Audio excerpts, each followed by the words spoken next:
Hi students, this morning I got a request from a student of mine. These few questions I would like to keep his or her name anonymous on request, but we'll be discussing these questions, right? Very important, explain my type of question. The first question asks why ketosis is more in diabetes compared to prolonged starvation. All right.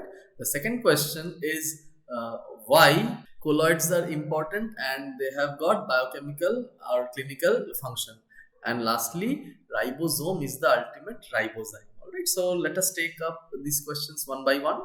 So the first and the most important one, that is ketone bodies, they can increase in both diabetes mellitus, that is uncontrolled type 1 diabetes mellitus, or in prolonged starvation. We all know that, right? Now first let us see starvation. What happens in starvation?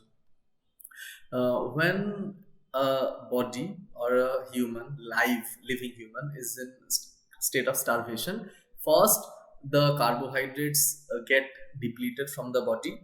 The whole body realizes that is it's in a state of starvation. All the metabolic processes slow down. The energy requirement also falls, right? So as a last resort, adipose tissue or fats break down and they lead to production of ketone bodies that leads to ketosis. So mind it, in starvation, the energy requirement of the body is low. This is also known as nutritional ketosis. So nutritional ketosis, either when a patient or anybody is giving a meal break or having a sort of skipping meals or a ketogenic diet that is low in carbohydrate, the body tries to utilize the residual energy that is available from fat. The one key point you should remember, the energy requirement is low in this case, right? Whereas in case of diabetes mellitus, what happened, especially in type 1, that is uncontrolled diabetes mellitus, the glucose cannot enter inside the cell. All right. However, the body is not in actual starvation, but this is a classical case of internal starvation. Since the glucose cannot enter the cells feel as if the body is starving. So there is no available carbohydrate that can be used to produce energy. Therefore, it breaks down all the available adipose tissue in an emergency fashion, and the rise in ketone bodies is almost 10 times that of starvation. Starvation. Now the key point, the key difference why in diabetes the ketone bodies are so high: number one, it is driven hormonally. Number two, the energy requirement of the body being in a fed state is very high, right?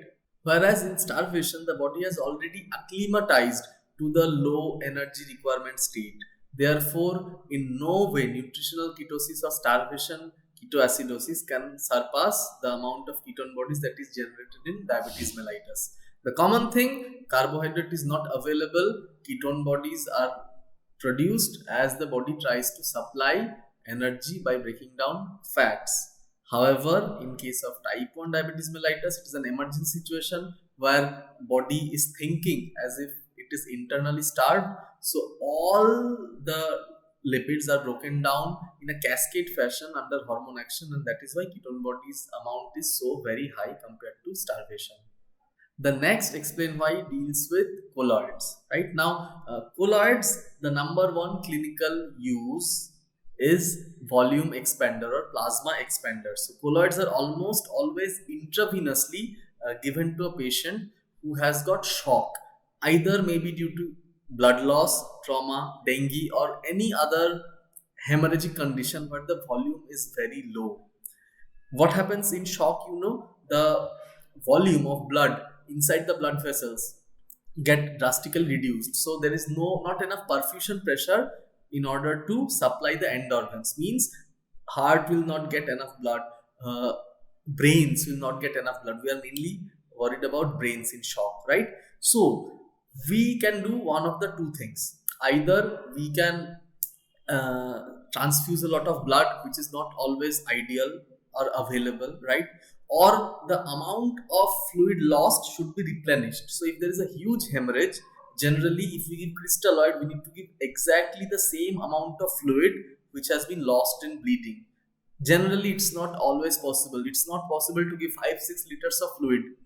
Not at all.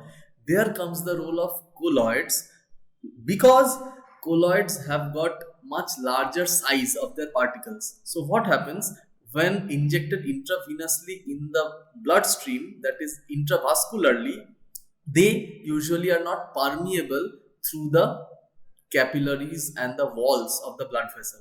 So they are retained inside, and that leads to increased osmotic pressure.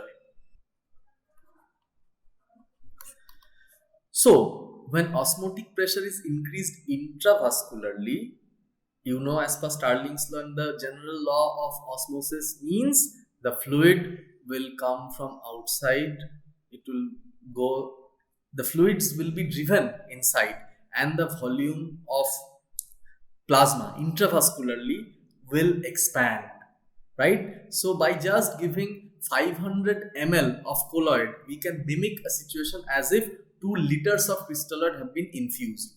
Why?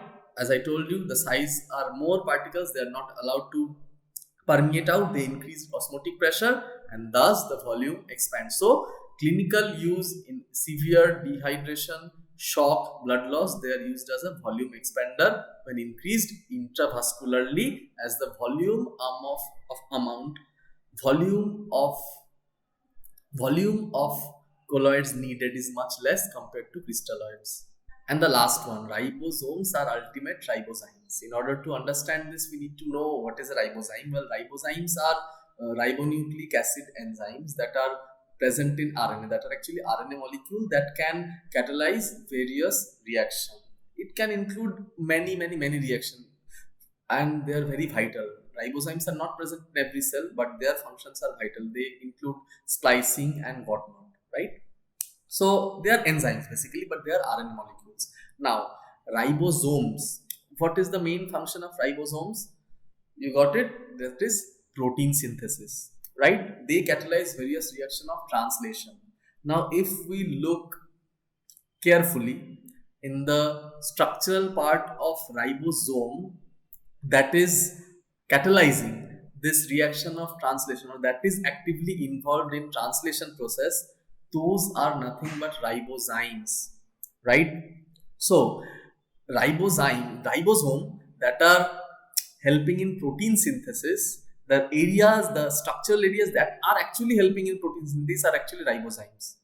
So the human body is built of protein. Everything, right from our gums to nails to hair, everything is a protein which has got a definite and different identity, and that differentiates you and me, right?